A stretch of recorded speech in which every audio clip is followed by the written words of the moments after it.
Hello, it's I don't even remember the date, that's a good start, Monday the 29th of September, and it's just gone 5 a.m. I've been awake for about an hour and a half.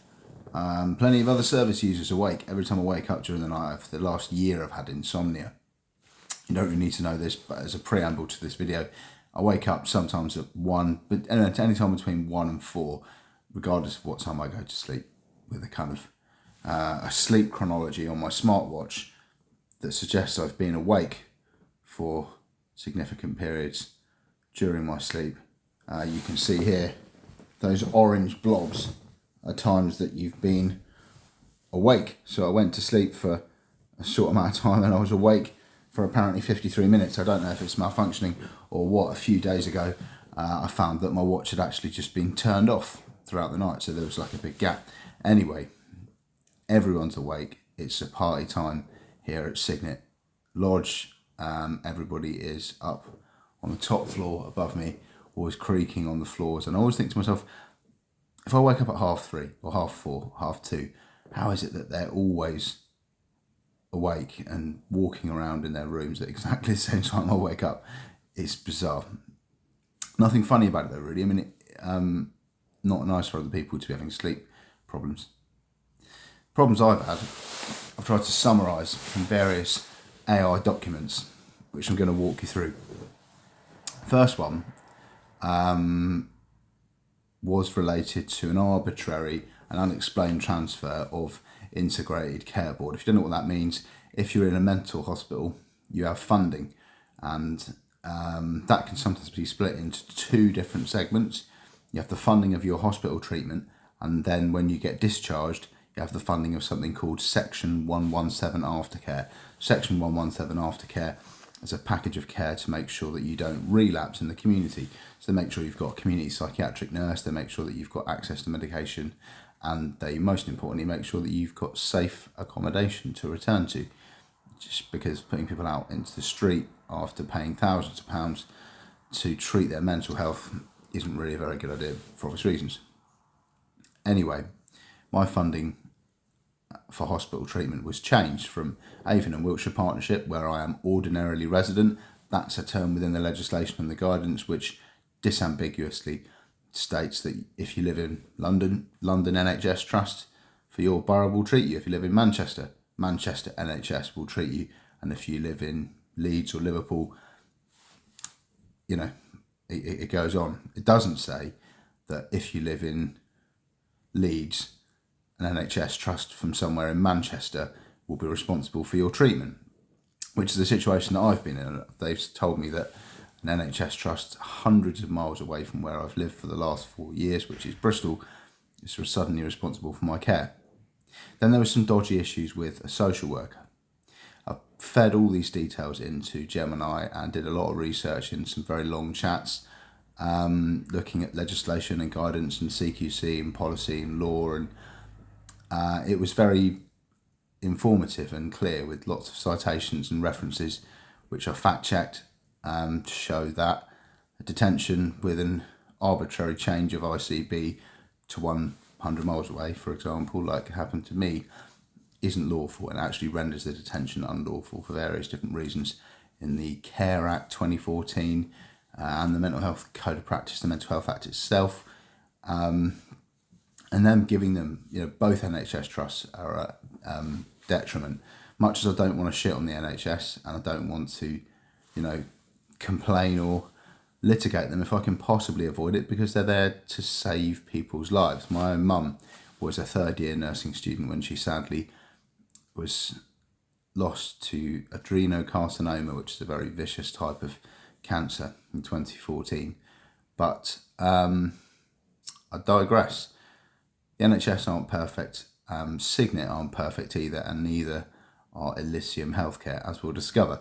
What I'm going to do first is just read you a document which, first of all, I'd been told this was a civil issue. So they'd said, get a solicitor, you've got grounds for prosecution, this is bad. When I gave the information about my social worker and the scenario surrounding that, the narrative changed quite a lot. I wonder if I can put this into No, I'm just going to have to read it in small writing. Hope that my eyesight doesn't fail me. So I'm going to read. This was like, I asked Gemini to produce me a formatted document designed for a YouTube presentation, which I never made, but I'm going to read it to you now because it's kind of relevant.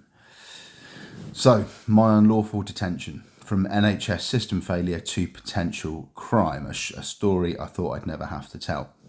Hello and thank you for watching. My name's Brodie McLeod and I'm currently a detained patient under the Mental Health Act. I'm making this presentation to share my story. It's a story about what happens when the systems designed to care for you break down. It starts with a bureaucratic error that is serious enough on its own, but then it takes a turn into something that I believe can only be explained as a deliberate and potentially criminal act.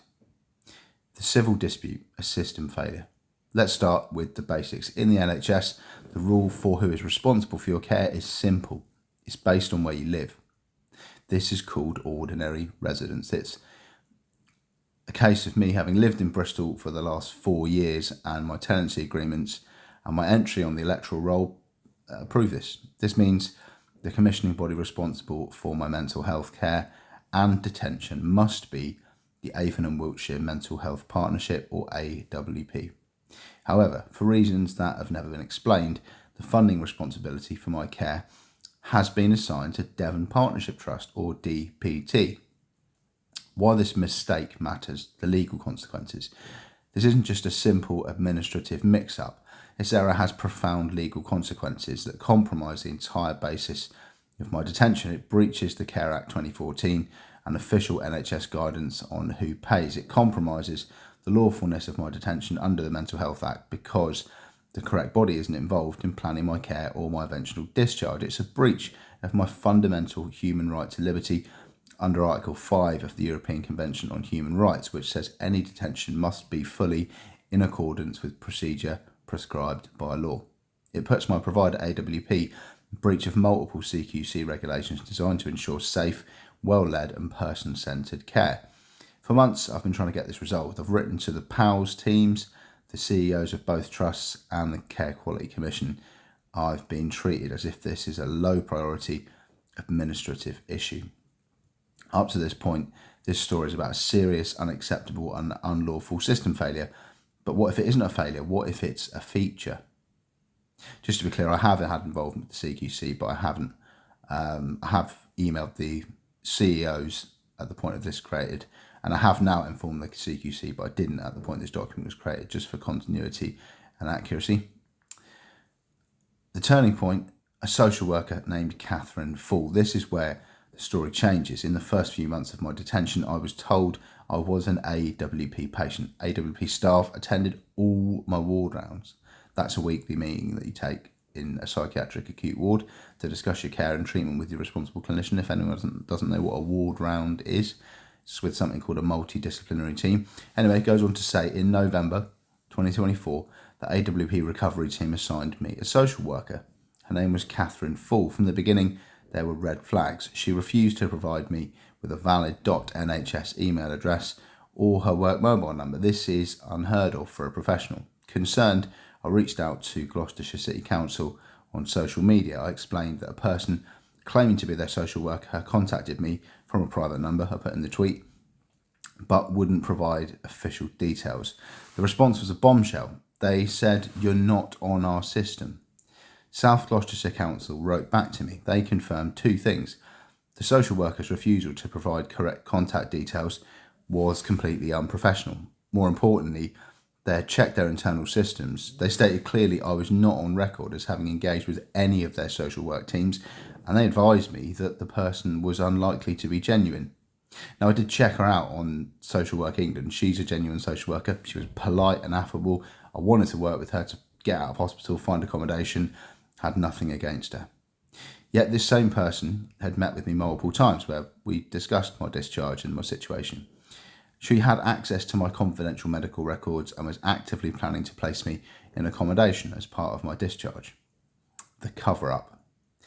I raised my concerns, but what happened next wasn't an investigation into the social worker, it was an investigation into me. Suddenly, the ward manager approached me with a serious allegation. I was accused of sending malicious communications to my social worker. I was stunned. I attended a Teams meeting with the AWP recovery team manager. I was totally cooperative. I condemned the malicious messages. I made it clear they weren't from me, and I offered the ward manager full, unrestricted access to my phone to prove it. I encouraged them to report the matter to the police so that digital forensics could identify the real culprit. My words, my evidence, my cooperation, it was all disregarded. I was treated as if I was guilty. And then the outcome. The social worker was quietly removed from my case. There was no investigation into the malicious messages and the issue was dropped.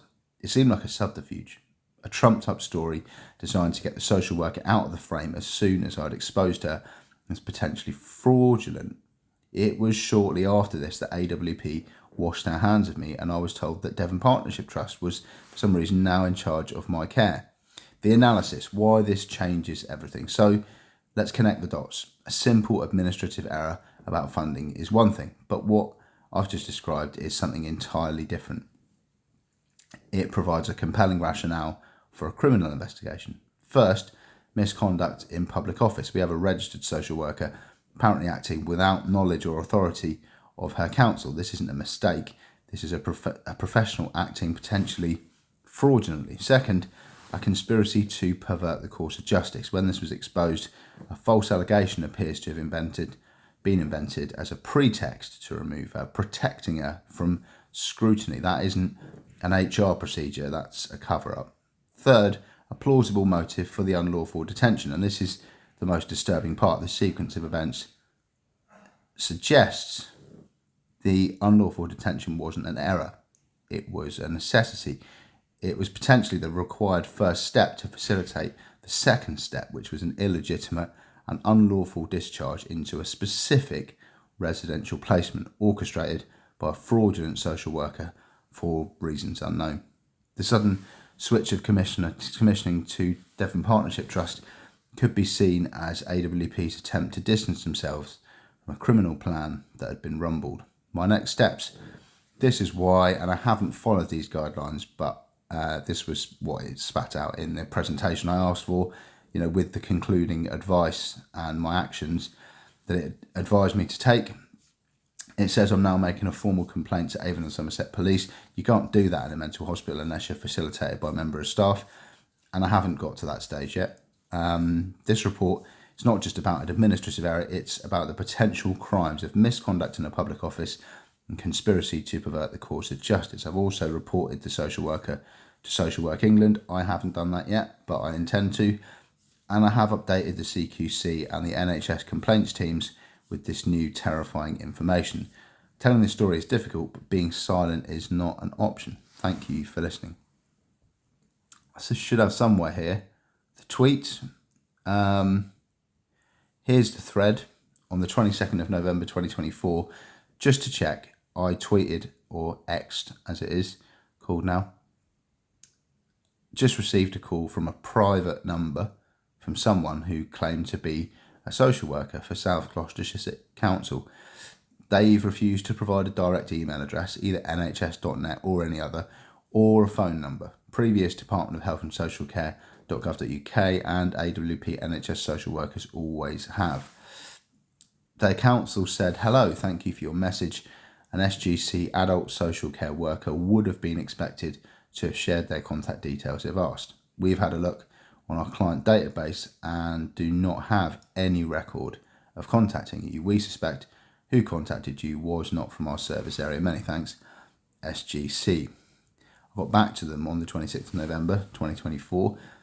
I said, "Hi, thanks for getting back to me, feeling a little unnerved and would welcome signposting on what I should do next. Here's a PDF emailed from AWP NHS South Gloucestershire Recovery Team confirming the absence of verified email or phone number, but there's no record of any contact," right? And what she did is give me an email inbox, which isn't really the way they normally should operate, but it isn't like, the crime of the century in itself. But it is circumspect. They get given work phones and work emails. I've had the misfortune of having to engage a social worker several times in my life, and I've always had a mobile number so I can text them and ring them, arrange appointments, and an email address, so I can have accountability and scrutiny and agency over, the communications that we have, and they've got a kind of duty then to do their job properly, because there's a paper trail that somebody can forward on to somebody else, and just generally it's just accountability. The letter, which was received on the same day, which you'll notice isn't actually dated, but I can show you the email it was received under, said basically she's giving me the email address of the South Gloucestershire Recovery Team, who are a community mental health team who work in the community with patients out of hospital. It says the purpose of this email service is not to provide two-way correspondence, which basically means it's fucking useless, but to pass on messages when required, should you be unable to contact myself or your care coordinator, Patrick Grindle, using the recovery team number provided. This inbox isn't regularly monitored, which makes it completely fucking pointless. So using the recovery team number or transfer system is a more efficient way. She just wanted me to conduct all communications over the phone. So anything she said or did, or any arrangements we made, there wouldn't be anything in writing about them. So I couldn't complain at a later date or ask, where I was being sent or who was funding it or why they were fucking things up so badly. That's that tweet. Now, I want to give you a little bit of insight into some of my contacts with Gemini. Last night, I uploaded my medical report, which I got from my GP, my medical legal scrutiny checklist, some screenshots of emails and stuff, my responsible clinician, and the document I've just read you, my unlawful detention. I said the attached medical report was received following a request to my GP for, as quoted verbatim on the document, all historical primary care data related to me, and it should say all GP records held by NHS. It was received by email from Medi2Data. See the screenshot, and raised some fairly serious concerns once I read it. Not only is the data spanning a period commencing around this January 2023 and ending in January 2025, with no mention, it should say, of anything regarding my detention under Section 3 of the Mental Health Act, commencing on the 8th of August 2024, according to the discharge summary produced by the enclosed Elysium Healthcare discharge summary from St Mary's Hospital, up to the present day, or for the purposes of the medical report from the NHS, up to the date the request was submitted, the 21st of March 2025. But my own name, which is the weirdest thing, is redacted on 3 separate documents. Could you please provide me with an appraisal of, if any, which laws, regulations, policy or legislation this breaches, which specific parties have redacted my name, Mr Brodie Nathaniel Dawson MacLeod, on their consecutive submissions to the medical report, what I should do about this absurd excuse for medical jurisprudence, and what is supposed to be contemporaneous record keeping. Also, having been detained under Section 3 of the Mental Health Act at Cygnet Q Hospital, Weston-super-Mare's Hayward Acute Psychiatric Ward, continuously between August 24 and the date I requested information, March 2025, there's swathes of relevant information which should have been shared and amended on my primary care notes, including multiple prescriptions for intramuscular antipsychotics, antibiotics, various painkillers, benzodiazepines, treatments for skin conditions, a vaccination and sleeping tablets by multiple consultants, including by my responsible clinician, Dr. Jasraj Singh. There's a screenshot included of him from the Meet the Team page on the Cygnet's public website, as well as the ward GP, Dr. Miles, who's not on the Meet the Team page, but he's a very good GP. He's very astute and he's always very friendly, and he's treated me well. No complaints there, just that he's not on the records. Says he visits every Thursday, which he does on the ward I was on anyway. I don't know about this ward, what day he comes, but he's treated me for several diagnosed medical conditions and furnished me with several prescriptions, as well as nothing whatsoever to evidence that I was even admitted to Cygnet Q Hospital in 2024 on the medical records. I asked what specific information should have been included and shared by Cygnet QStoke regarding my ongoing treatment as an inpatient detained under section. And again, could you specify in detail what laws, legislation, guidance or policy is being breached by the total omission or indeed censorship of my treatment with Cygnet QStoke? Also, just to be clear, am I right in thinking there's no way around this, as a patient cannot opt out of comprehensive data sharing as it places them at risk of potential harm? With regards to the medical legal scrutiny checklist, which I requested in writing on the 3rd of March 2025 and wasn't subsequently provided in printed format until the 17th of, it should say, September, see the screenshot, there's also various issues with this, the scrutiny checklist, including dates not being accurate in relation to the medical report, and also names being written in cursive and illegible handwriting. In terms of the content of the checklist, are there any questions which have been answered in a way which contradicts relevant law, legislation, guidance or policy? Can you see any other gross administrative oversights in the medical legal scrutiny checklist which I should be aware of? Finally, what conclusion would you draw from the implications of the suspicious omissions of proper records when taking into account the purport of the document regarding my unlawful detention? That's the one that I just read you out. So it said, of course, I can provide a detailed analysis of the documents you shared. It's understandable that you have serious concerns about the completeness and accuracy of your medical records, as well as the documentation surrounding your detention. Here's a comprehensive appraisal based on the files you provided. There's a couple of these, and then there's some other documents. It's going to be a bit of a longer video to get my face out of the way. Analysis of medical records and Mental Health Act documentation prepared for Mr. Brodie Nathaniel Diorson MacLeod. Date of analysis last night, September the 28th, 2025.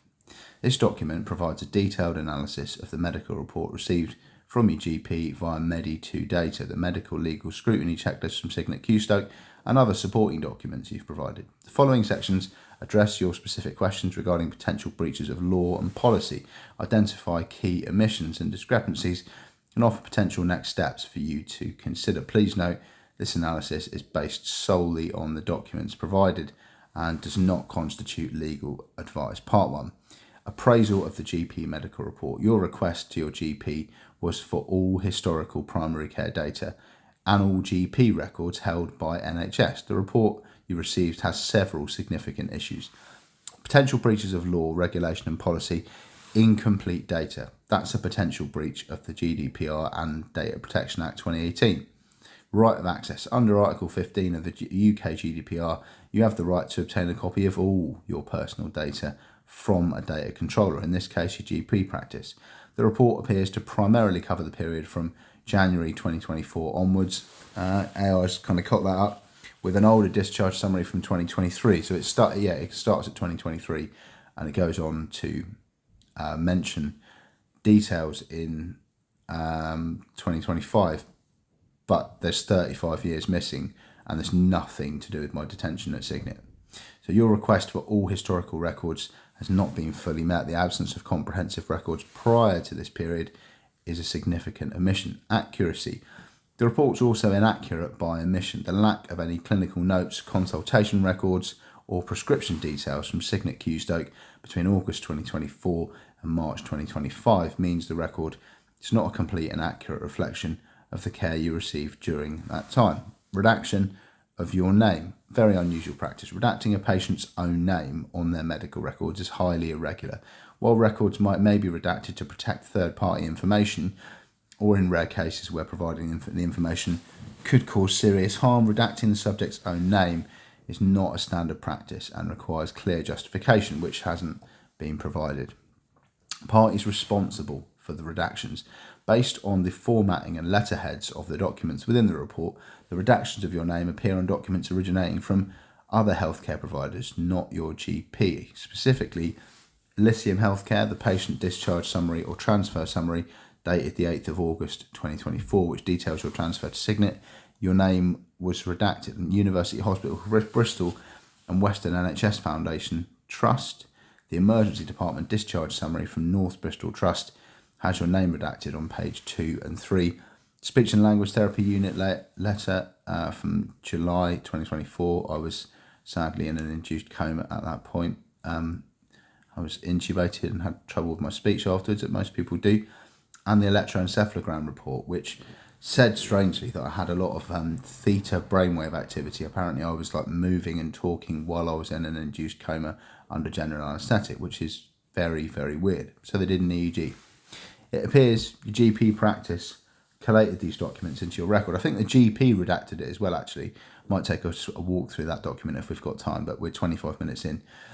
The redactions were likely applied by originating trusts or during the process of repairing the report. The thing is, the other analysis identified 3 organisations who had redacted my name.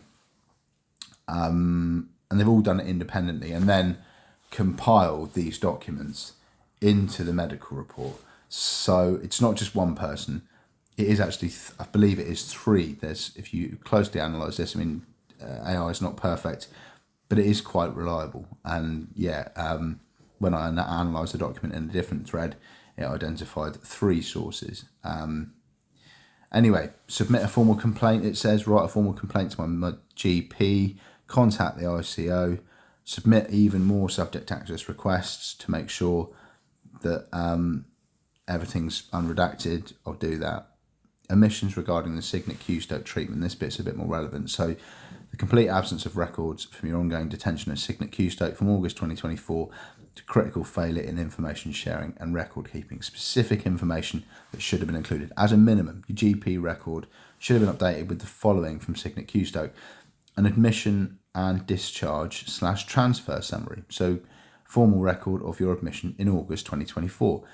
Medication records, details of all prescribed medications, including intramuscular injections, dose changes, and as required PRN medication administered. This is vital for your GP to have a safe and accurate medication history for obvious reasons, Diagnoses and care plans. Said that wrong. Never mind. Updates on your diagnosis, care plans, and treatment for both your mental and physical health conditions. Consultations and summaries, letters or summaries from consultations with your responsible clinician, Dr. Jasraj Singh, and the ward GP, Dr. Miles. Physical health interventions, records of vaccinations, treatments, skin conditions, and management of any other physical health issues. The breaches of guidance and policy. So the NHS standard contract and CQC regulations say that all providers of NHS funded care, including independent hospitals like Cygnet, are required to have robust systems for sharing information with other providers involved in a patient's care. Failure to update the primary care record is a breach of these principles, could be a breach of the CQC regulation, good governance. Patient safety, the lack of data sharing poses a significant risk to patient safety too. Without a complete record, your GP cannot make a safe and effective clinical decision. The principle of no decision about me without me is undermined if decisions are made with incomplete information.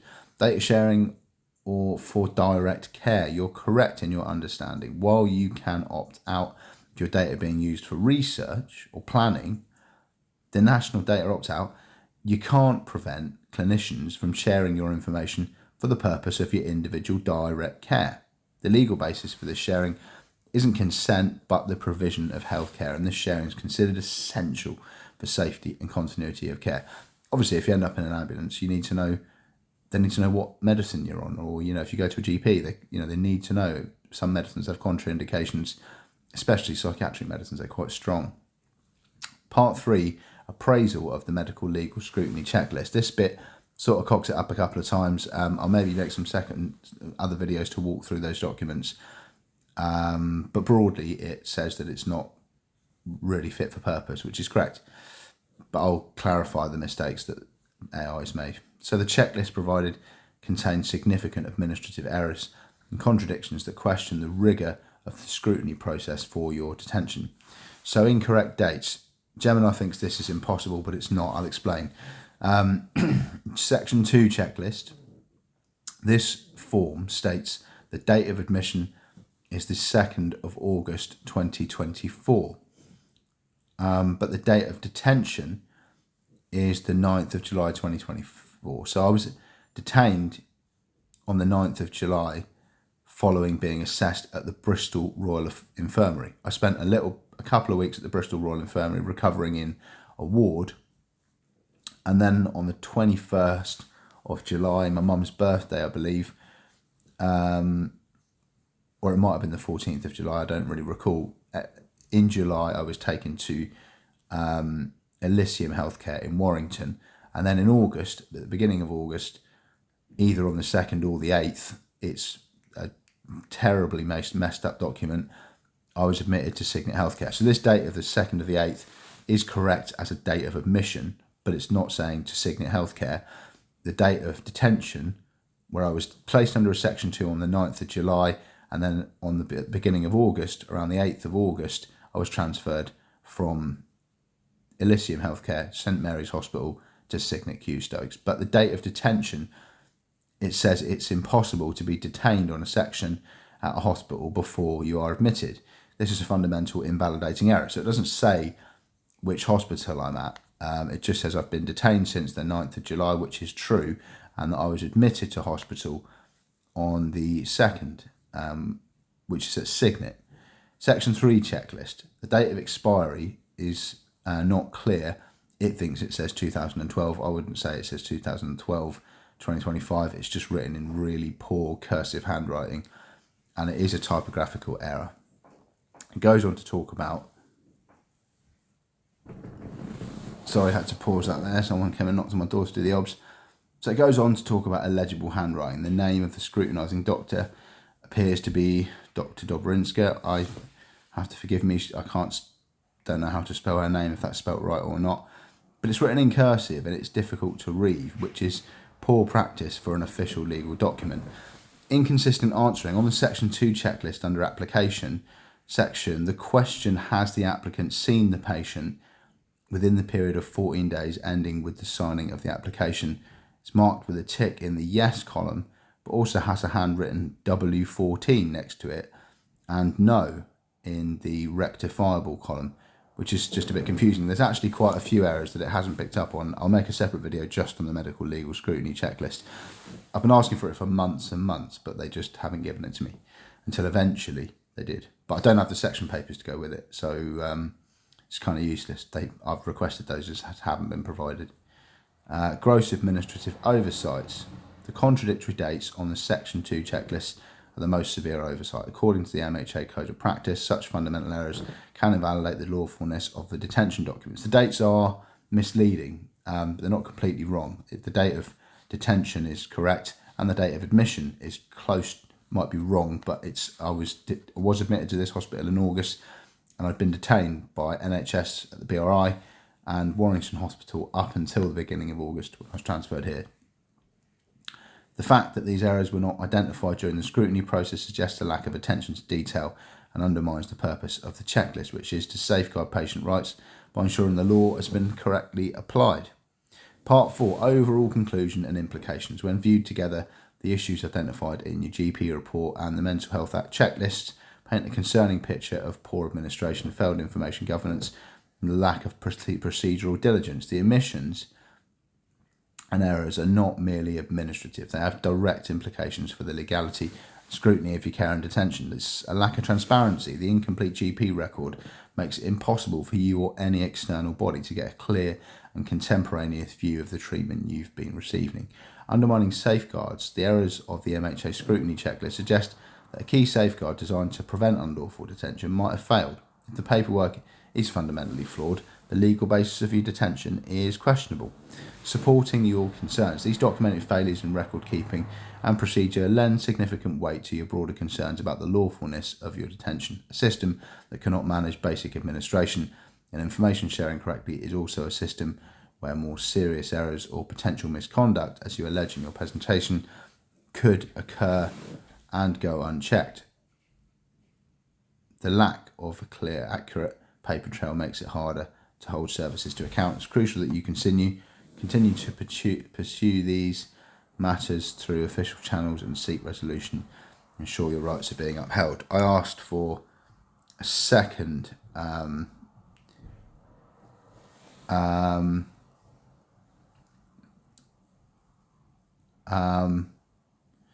more comprehensive appraisal, it says M. I'm sure that's not what I wrote, but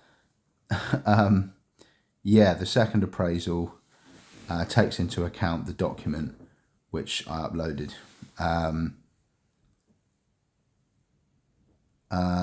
Yeah, it's an updated analysis. I don't know why the prompt has disappeared. That is bizarre. But there we go. I asked for a more comprehensive appraisal with reference to the document I uploaded on the right, which I've just read to you about not my allegations. Gemini alleged and advised me to go to the police that this could be a criminal issue. I'm not alleging it's a criminal issue or accusing anybody of crime. Gemini provided me that information conclusively, not as legal advice, with the caveat that it's not equipped to provide legal advice, and I haven't been to the police about this yet. But it suggested it was a police issue, misconduct in a public office, fraud by false representation, and the difference between what was being discussed in a long chat as a civil issue about funding discrepancies, then it was comparing false imprisonment to unlawful detention. Unlawful detention is a civil issue for a solicitor to litigate against. False imprisonment is a crime. If you just get kidnapped from a hospital and they make it look like you're being detained, but they don't tell anybody at NHS any of your information, they don't give you scrutiny paperwork, then on the scrutiny paperwork, everything's been fucked up, and on your own medical records, your name's not on them. It starts to paint a picture, Anyways, this document is similar to the first document. This updated analysis, it says, builds on the initial appraisal from 28th of September 2025, the document I just read you. It synthesises the identified failures in record keeping and mental health administration with the grave concerns you've articulated regarding the lawfulness of your detention and the potential for deliberate malicious acts by professionals involved in your care. The purpose of this document is to demonstrate how the objective documented evidence of systemic failure lends significant weight to your allegations and establishes clear grounds for investigation by multiple regulatory and law enforcement bodies. Systemic failures in data governance and record keeping. The state of your medical records is not merely a breach of data protection principles, but represents a fundamental breakdown in the continuity and safety of your care. So incomplete and inaccurate primary care records. Principle of accuracy, Article 5.1d. GP record is demonstrably inaccurate because it omits all clinical information from your detention at Cygnet Q-Stopes in August 2024 and March 2025. This includes diagnosis, care plans, and a significant number of medication prescriptions and administrations. A complete record. An incomplete record is an inaccurate record. Principle of integrity and confidentiality. The irregular and unexplained redaction of your own name on multiple documents from different trusts points to a failure in maintaining the integrity of the data. This action obfuscates the record and is contrary to the principles of transparency that underpin UK GDPR. Failure of interagency information sharing, which is a breach of CQC regulations and NHS standard contract. Cygnet Healthcare has a statutory and contractual duty to share timely and accurate clinical information with your registered GP. The complete absence of any updates constitutes a serious failure in communication. Implications. This the failure creates an information black hole. It makes it impossible for your GP to fulfil their duty of care and prevents any external body, including yourself, your legal representatives, or a tribunal, from obtaining a complete contemporaneous overview of your treatment history from the central point of primary care records. This lack of transparency is a significant patient safety risk. Part 2. Critical flaws in the Mental Health Act administration. The procedural errors on the scrutiny checklist are not minor administrative slips. They're fundamental flaws that call into question the legal foundation of your detention. Invalidating procedural errors. As noted previously, the Section 2 checklist states a date of detention in July that's before the date of admission, August. It just doesn't specify where I was. So it is wrong. But yeah, I'll address that in a separate video. According to the Mental Health Act Code of Practice, Chapter 35, errors that fundamentally invalidate an application are those that cannot be corrected later. An impossible sequence of events, as documented here, represents such a fundamental error. I'll clear that up, but it goes on to say the legal principle this raises is the issue of procedural ultra vires. That's more lawful Latin, meaning the hospital may have acted beyond its legal powers. The statutory requirements for detention under the Mental Health Act are not strictly adhered to. The detention itself is rendered unlawful. Maybe. Failure of scrutiny. The purpose of the scrutiny checklist is to act as a critical safeguard for the patient. It's the final check to ensure the letter of the law has been followed before a person's liberty is removed. The implication, the fact that a doctor signed off on a checklist containing such a basic invalidating error demonstrates a catastrophic failure of this safeguard. It suggests a process that is at best a rubber stamping exercise and at worst gross negligence. This failure undermines the very legitimacy of the Mental Health Act's application in your case. Synthesis: from system failure to potential criminality. When documented administrative chaos is viewed alongside your account of events, a deeply concerning narrative emerges. The failures in record keeping and the MHA procedure are not isolated issues. They create the conditions under which the misconduct you allege could occur and be concealed. The foundational error, the dispute over ordinary residence, first of all, appears to be the initial point of systemic failure, creating an administrative confusion from the outset. So that was a civil issue, and that was a bad mistake. Creating a cover for misconduct. A lawful and properly documented care pathway leaves a clear and auditable paper trail. Conversely, the combination of a flawed and incomplete GP record, coupled with an invalid MHA detention paperwork, I don't know that it's invalid, but it's certainly got errors on it, creates the opposite, an opaque and confusing record that's difficult to audit. This lack of clear record provides a shield against scrutiny. It makes it exceptionally difficult to challenge clinical decisions or the legal basis for detention because the primary evidence is missing or flawed, lending credibility to your allegations. You allege a series of deliberate acts. Well, I mean, I don't allege. I was told by a Gemini. I haven't drawn these conclusions myself. It was saying it was a civil issue until I told them about the social worker and the investigation that didn't happen. And then they said, oh, right, well, this is a police issue. This is a crime. You should report this moonlighting, social worker.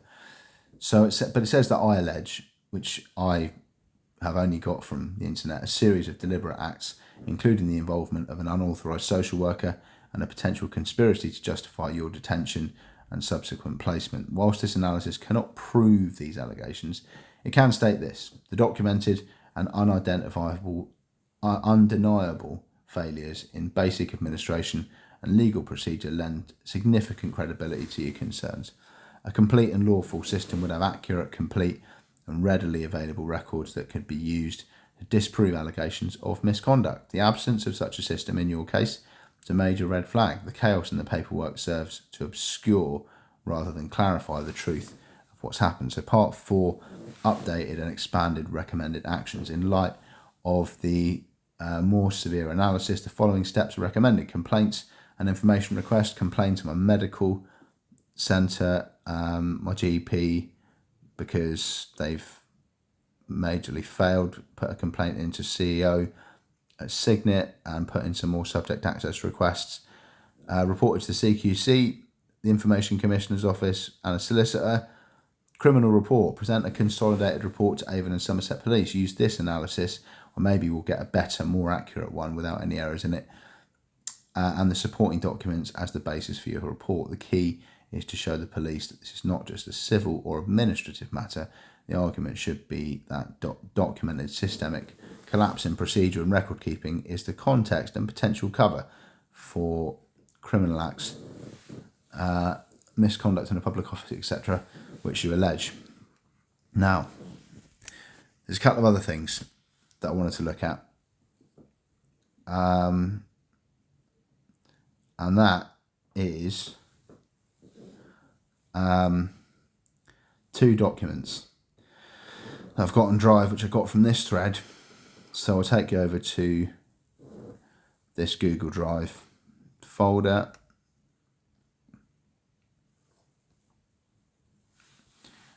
There's 2 complaints about which I got from Gemini accessing the complaint database. So this one, move my face out of the way for this one. I've asked for a chronological account of the complaint's progression. Now, these two complaints kind of tell a story that fits in like a piece of a jigsaw puzzle with the lack of anything on my medical report, 35 years of my medical data being missing, nothing about Cygnet being on there, the scrutiny documents being dodgy, and the social worker trying to not have a paper trail. In hospital, you're allowed to record or take voice notes of your medical consultations. So here it says it's a chronological account of the complaint with the reference number above its progression. On the 5th of November, you made your initial complaint to Cygnet Q-Stoke regarding the refusal of your right to electronically record ward rounds. On the 8th of November 2004, you received a formal acknowledgement of your complaint from Joshua Tapp, the hospital manager. You can see him on Meet the Team's webpage. He confirmed that an investigating officer, Dr. Ewelina Dobrzinska, I hope I said that right, doctor, had been appointed and that a response was due by the 4th of December 2024. 29th of November 24, you received the outcome of the Stage 1 investigation from Sue Ball, a medical secretary, on behalf of Mr. Tapp. The complaint wasn't upheld. 2nd of June 2025, you sent a detailed email to Susan Ball with your advocate Alan McCready. In emails, you systematically dismantled the initial decision by citing multiple authoritative sources that support your right to record, including the policy of your funding trust, NHS Devon Partnership Trust, which explicitly permits recording for personal note-taking, guidance from the General Medical Council on shared decision-making, guidance from the BMA stating personal recordings do not breach confidentiality, and an article from the BJ Psych Bulletin highlighting the lack of legislation prohibiting patient recordings. June 2025, you received a letter from Stephanie Coxon, the Operations Director for the South West, acknowledging your request to escalate the complaint to Stage 2. She confirmed that an investigating officer would be appointed to review the complaint and a response was due by the 2nd of July 2025. On the 13th of June 25, your advocate Alan McCready emailed you to discuss the next steps for the complaint, suggesting if the response from the CEO is unsatisfactory, the matter could be taken to the Information Commissioner's Office. 30th of June 25, you received a letter from Cygnet Healthcare Feedback Team on behalf of Stephanie Coxon, informing you of an extension to the Stage 2 response deadline.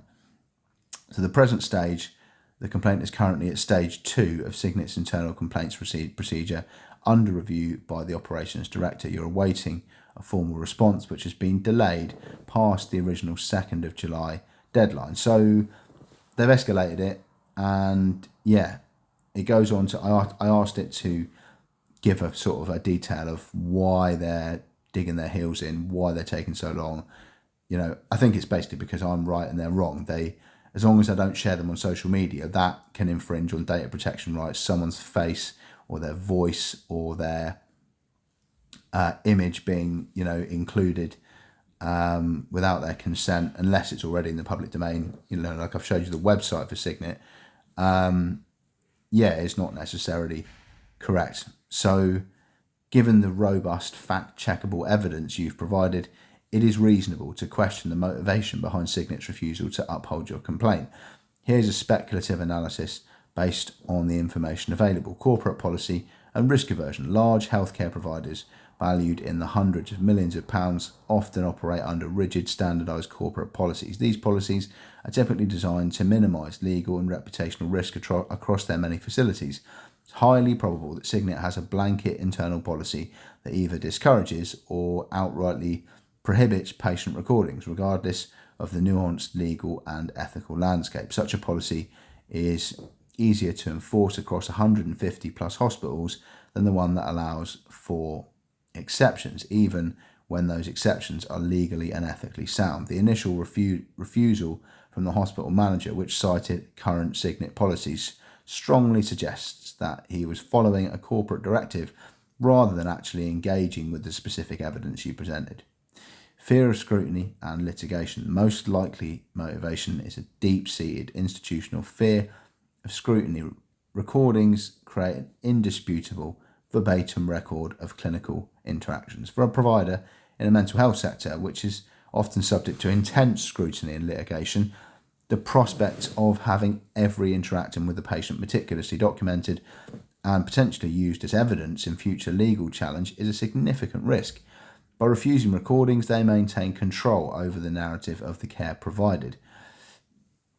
Paternalistic care. There can be a paternalistic culture in some mental health settings where the clinical team believes they know what's best for the patient and patient autonomy is not fully respected. The initial response, which dismissed your request partly on the grounds of your persecutory beliefs, is indicative of this. Rather than addressing the legal and ethical substance of your request, it deflected by pathologising your motivation for making it. So it sort of said, I was ill and my reasons weren't good enough, when it's my right. That's what it said in the letter. I might walk you through those, but it's already a 50-minute video.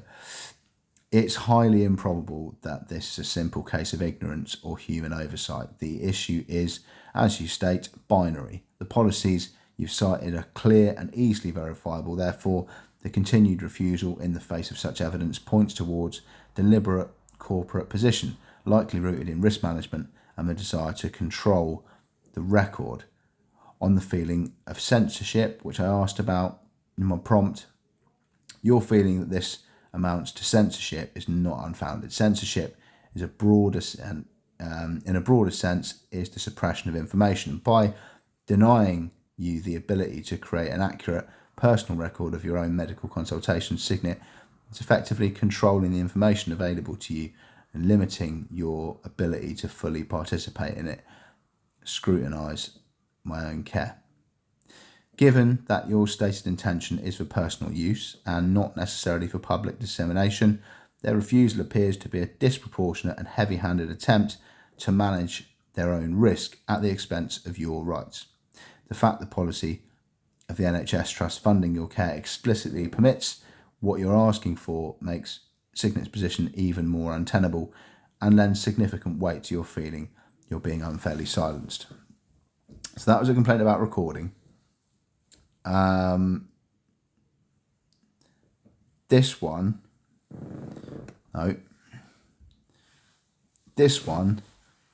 is about a different issue, which kind of seems unconnected, but is relevant. So this document is created by Gemini Workspace integration with Gmail. This is a prompt that I use, followed by the relevant reply. I should have done this for the previous document, but I did it before I went to sleep. And after I woke up, the prompt just says M, which I don't really understand.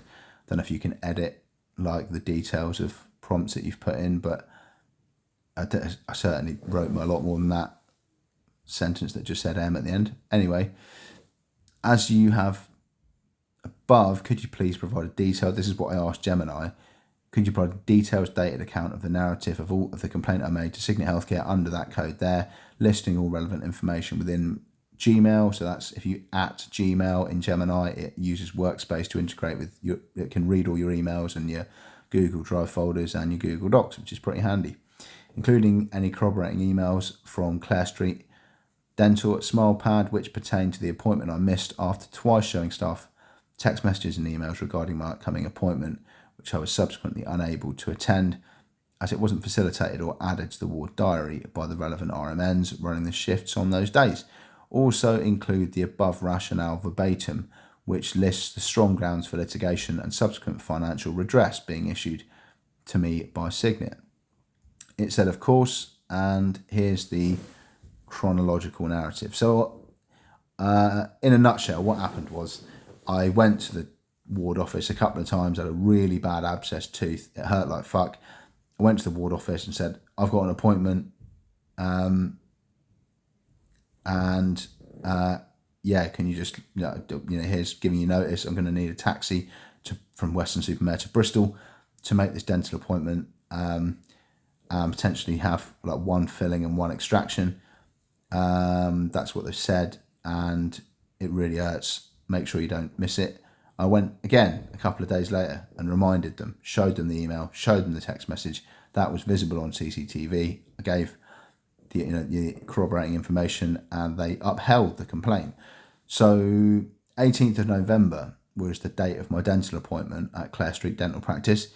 Prior to this date, I had twice shown the ward staff confirmation texts and emails regarding the appointment. Despite this, the appointment was not entered into the ward diary. So on the morning when my appointment was due, Staff became aware of the appointment and arranged a taxi, but due to the delay, I arrived so late that I was not allowed to see the dentist, and that directly resulted in me remaining in a lot of dental pain. Really was unpleasant.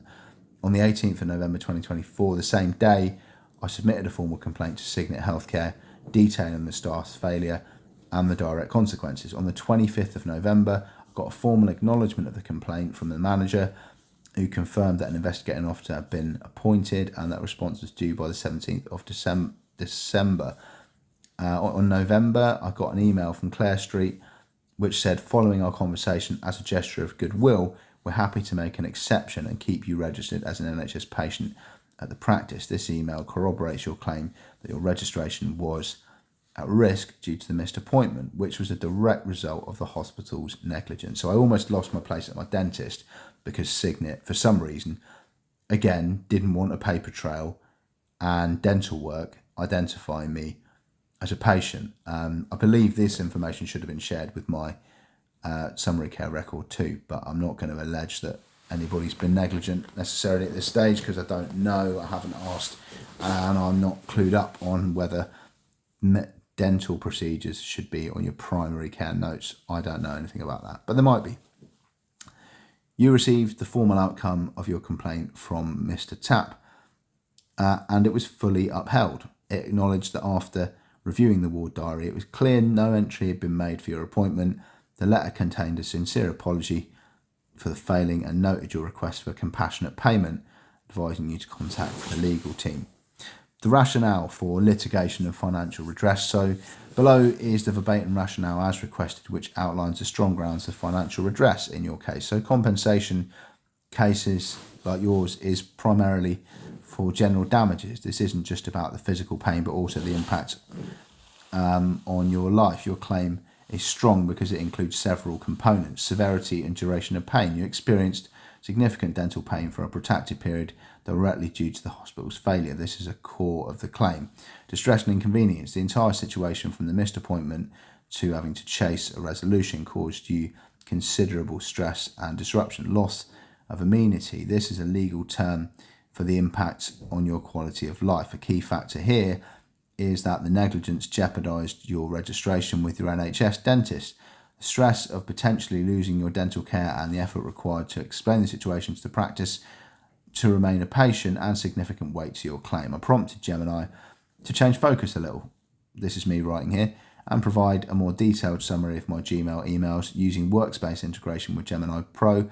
Below is the prompt that I use. So I said, could you provide me dates of complaints relating to that number and focus solely on communications, in emails with Cygnet Q-Stoke, rather than the kind of broad overview of my rights under litigation and how they fucked up. So yeah, I've made the first complaint on the 18th of November to Mike Kambasha. He's on the Meet the Team page in the public domain with a photo and a description of his role at Cygnet Q-Stoke.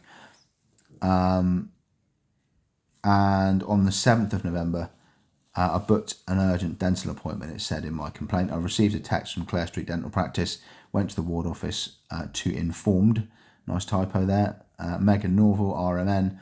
I had an appointment and would require a taxi cab to be booked. On the 15th of November, went to double check that the entry into the diary had been correctly made. However, I went to the ward office on the morning of the 18th of November around 8:20 to ask if my taxi had been booked. I was told that despite twice having informed the office of my appointment, nobody had yet booked a taxi for me to attend. About 9:30 a.m, a taxi arrived as the appointment was at 10 a.m. Unfortunately, I wasn't seen for my checkups as I arrived too late. As a result, I'm now going to be suffering severe dental pain until the 27th of November. I think it's utterly unacceptable that had the acumen and fortitude to book a taxi, that nobody, it should say, had that acumen and fortitude to book the taxi. So I made it to my appointment for treatment. As a result, I'm suffering lacerations to my tongue from a sharp piece of broken tooth inside my mouth, as well as double exposed cavities which could have been filled. I think it's fair, proportionate and reasonable that I receive compensatory damages for this grossly negligent practice, which has resulted in me suffering extreme stress, inconvenience and pain for longer than otherwise would have had staff done their jobs properly. On the 19th of November, I got an acknowledgement letter, which I've already told you about. It said, we're sorry to hear you missed your dental appointment due to arriving late in Bristol to your appointment and you continue to experience dental pain.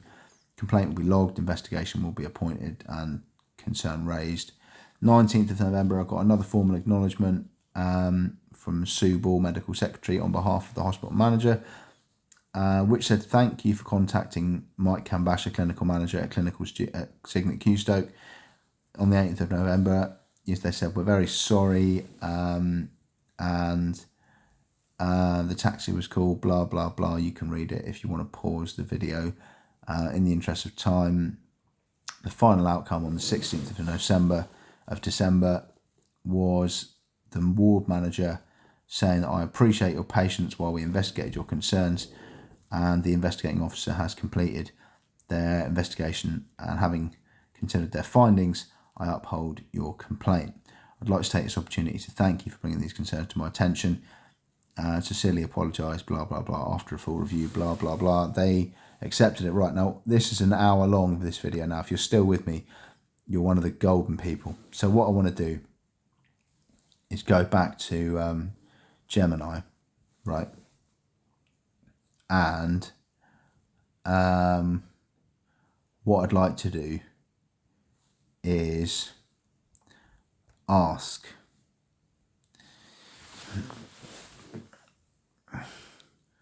within, let's just use voice typing, within the context of the potentiality for criminal unlawful detention or false imprisonment, comma, the act of fraud by false representation or misconduct in a public office, corroborating quite well with the poor provision of medical records, completely omitting my time at Cygnet Healthcare, Qstoke's Weston-super-Mare Hospital. Right, let's get Qstoke right.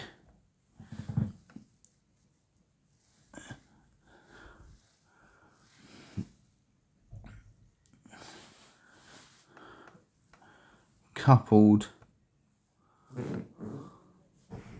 with errors on my scrutiny checklist,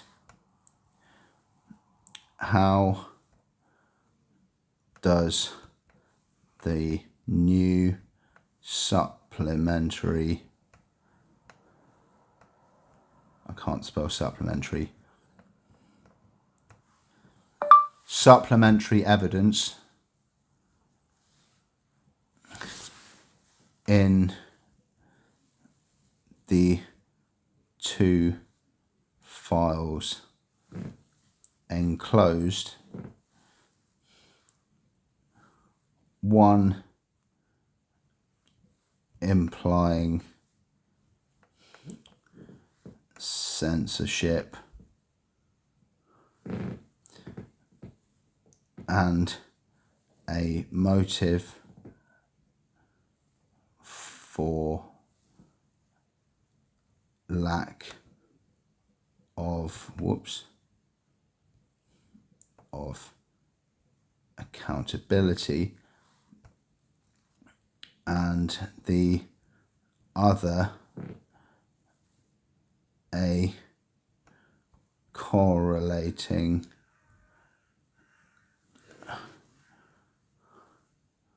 of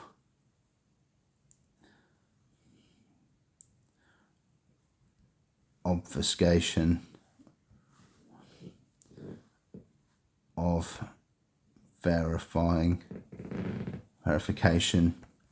by way of an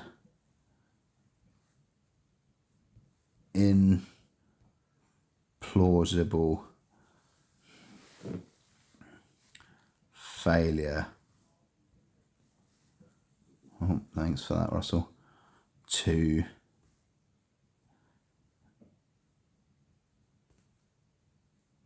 arrange dental treatment. let's add those two documents. Going to Drive, detailed account 1 and dated account the other one. Can we do 2? We'll not do 2 at a time. No, 1 at a time. All right, detailed account first, and then dated account second.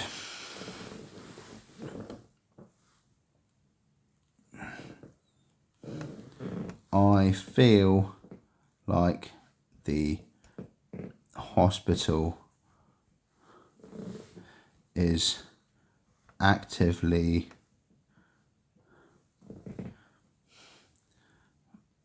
preventing all and any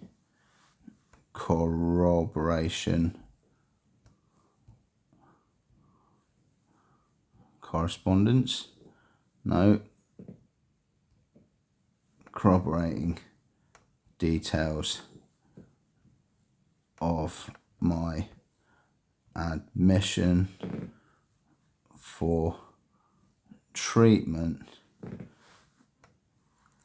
and would welcome advice on how, given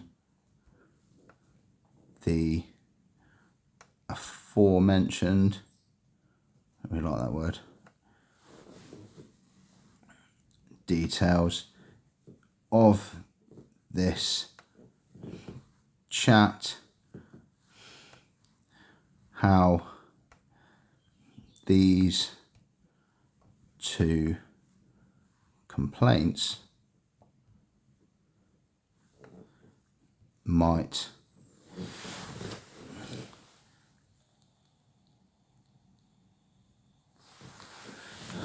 be of an evidential value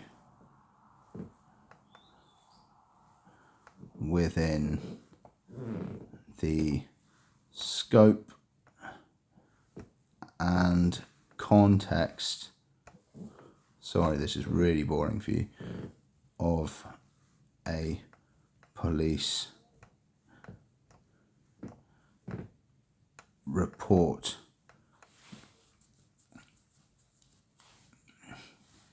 in addition to the other significant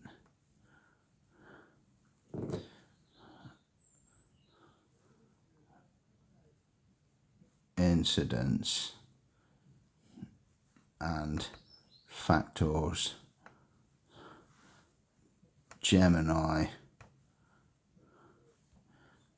has advised could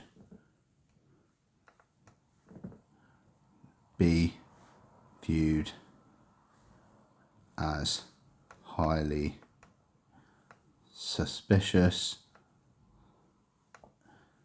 from a criminal perspective.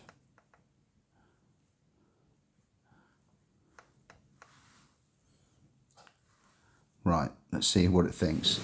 Those two documents that I've just read you, going to let those mull while it thinks, and does it still thinking, and then ask for a few more seconds.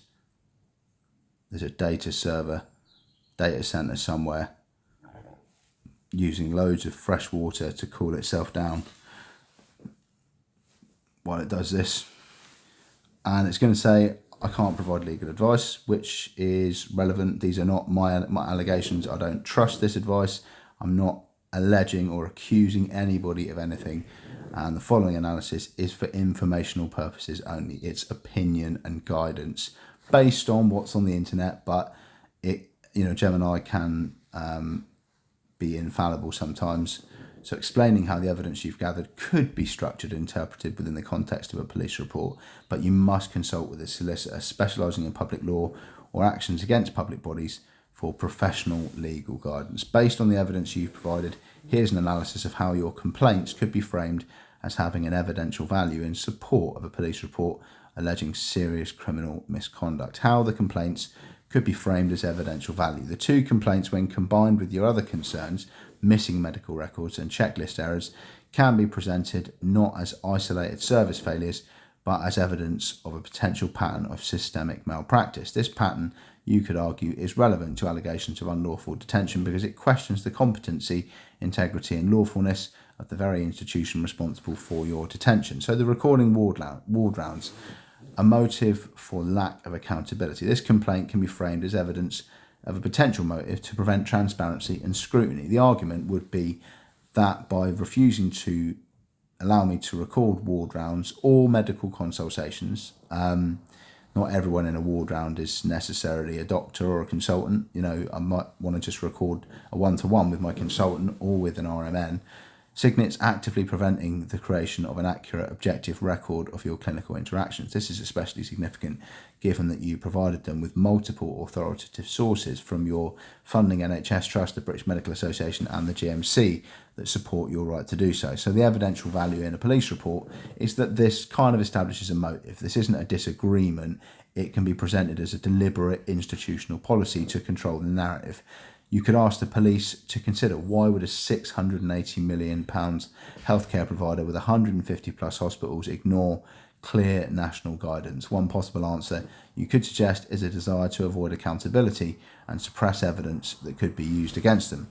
Suggests censorship. So my feeling of being censored is a key part of this narrative. You could state that this refusal to allow recording, when combined with missing medical records, point towards a potential policy of censorship and information control. This is highly relevant to fraud by false representation or misconduct in a public office, as it suggests a deliberate act to manage information to the detriment of patient rights. So the other one about the dental appointment, kind of insignificant, but fits the bill, in my opinion. This complaint, which was upheld by Cygnet, serves as irrefutable proof of gross operational failure. So the argument is that this incident wasn't a mistake. It was a failure to perform the most basic administrative and care planning duties, despite you providing information to staff on two separate occasions. The hospital's own investigation confirmed that no entry was made in the ward diary and information was minimal. So the evidence in the police report, this demonstrates systemic incompetence, which isn't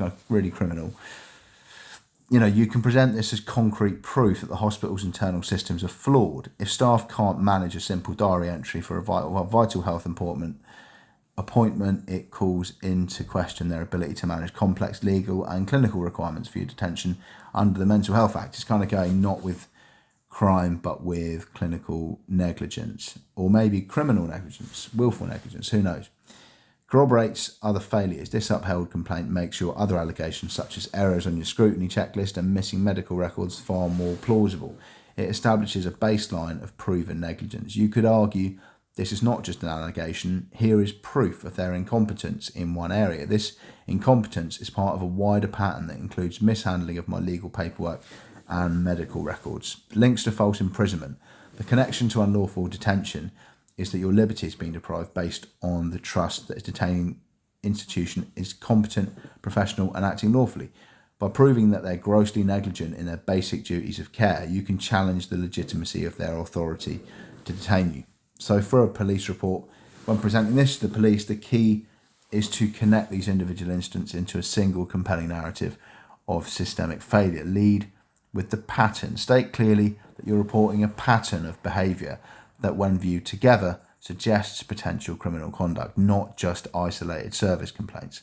Use chronology. Detail the events chronologically, showing how one issue connects to another. Present the hard evidence. Attach the complaint outcome letters, especially the outcome of whichever one that is, the recording one, as evidence. An upheld complaint, that's the dental one then, is a powerful piece of factual evidence. Articulate the why for each point. Explain why it's suspicious from a criminal perspective. For example, the refusal to allow a recording suggests a motive to conceal wrongdoing. Failure to arrange medical care proves a dangerous level of incompetence. The missing medical records prevent verification of my treatment. Together, these actions suggest a deliberate effort to operate without transparency or accountability which is relevant to my claim of unlawful detention. So there you are in an hour and 40 minutes. It kind of didn't really reference that real nuts and bolts social worker thing. This person was going to put me into an accommodation, right? And,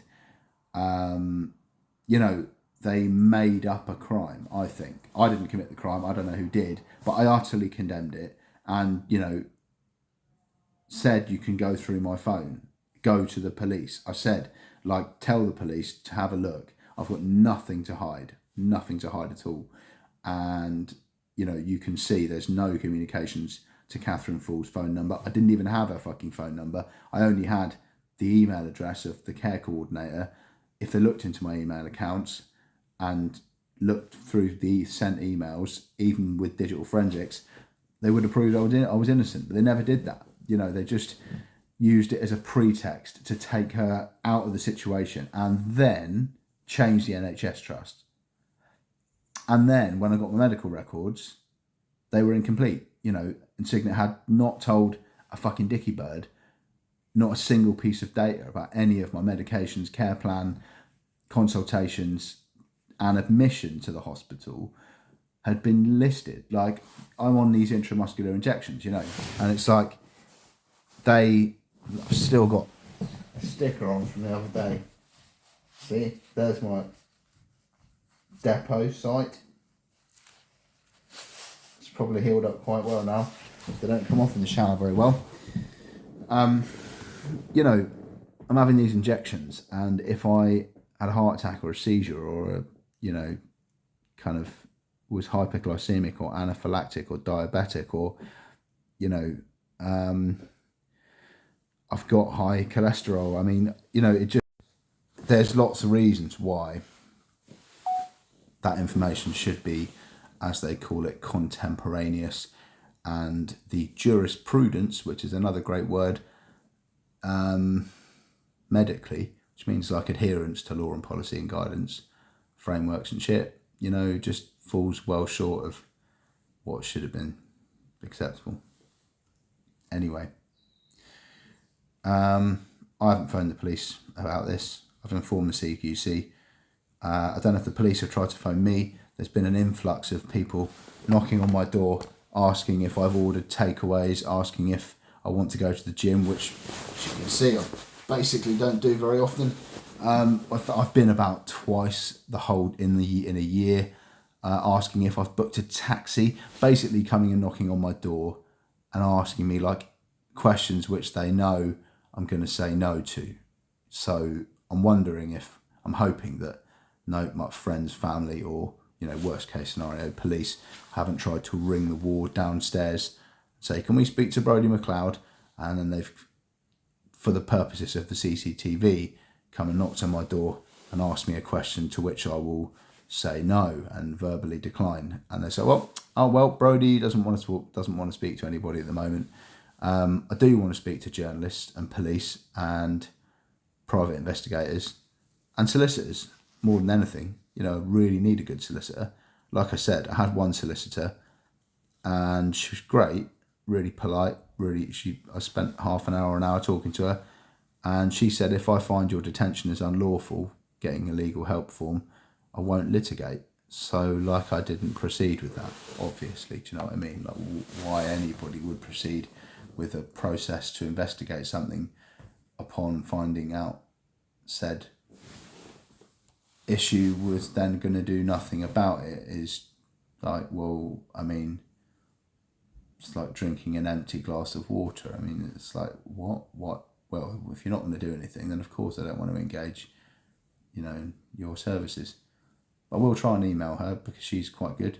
I got her recommended by another service user who seemed to be of good character. So if you're a solicitor or police officer or journalist, you know, or private investigator who can put together these various disparate elements of this, you know, landscape of complaints and misconduct and negligence, you know, no medical records, lack of medical legal scrutiny for months and months, failure to have accountability to record ward rounds, so like censorship, failure to provide on request the other day my section paperwork to go with the medical legal scrutiny checklist, and then them not wanting me to make it to the dentist. I'll show you the emails really quickly.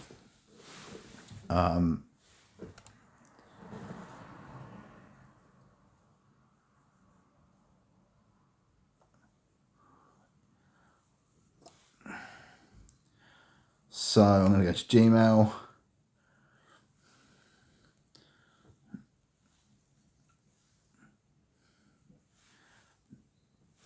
So here are all the emails related to that.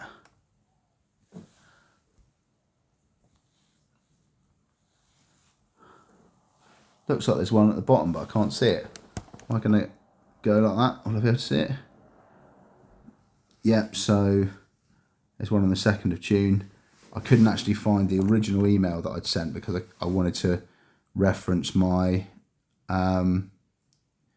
documents, or so, like I wanted to find the email that I'd sent to the ward manager with all the citations and proof. But it seems to have gone missing from my email account. Then there was another one on the 8th of November with a letter attached. Service manager's review of the complaint.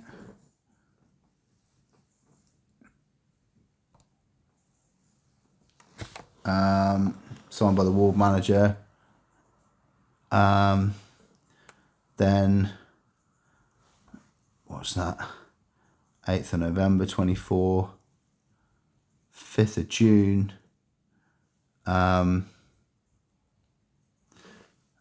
Was the one that says the investigating officer has been appointed. And then from the 5th of June, 30th of June. So there seems to be a bit of a gap in the emails. The one that said the complaint hasn't been upheld isn't sort of in there. Neither was the first one that had all my details in. But this one's a Word document for some reason rather than a PDF, which is a bit weird. So they're extending the date, basically. They're kind of dragging their heels. And they said that they'll provide a response to you by the 11th of July 2025, which they haven't done. 2nd of June, there was one that's not in order. I think I've just not shown these in order because I'm stupid. It's by relevance. So here's another one. It says that they use BMA guidance and Cygnet policies. If you just look on the website, recording medical consultations, and the British Medical Association clearly states that it's legitimate, and covert recordings or overt recordings are permitted. You don't need permission. It does have a template letter for doctors to get recordings removed from the internet if they want, like if they're defamatory or if they're derogatory or if they're libelous or if they're slanderous, but it does say that they're allowed. Anyway, that's that. I'll just quickly, before my phone runs out of memory, find you the other complaint about dentistry, which is kind of just another one where they just didn't really want me to have a tooth extraction and put it on the internet and be able to identify myself. I felt like censorship in a way, rather than I didn't think they were wanted me to miss a dental appointment for any other reason. Let's not sort by most relevant this time, let's sort by most recent. So yeah, on the 19th, I put in a complaint. I got an acknowledgement letter. I expect that will be. It's another Word document. Weird. Oh no, it is a PDF. Yeah, so I've told them twice. They didn't do anything. And then 16th of December 2024.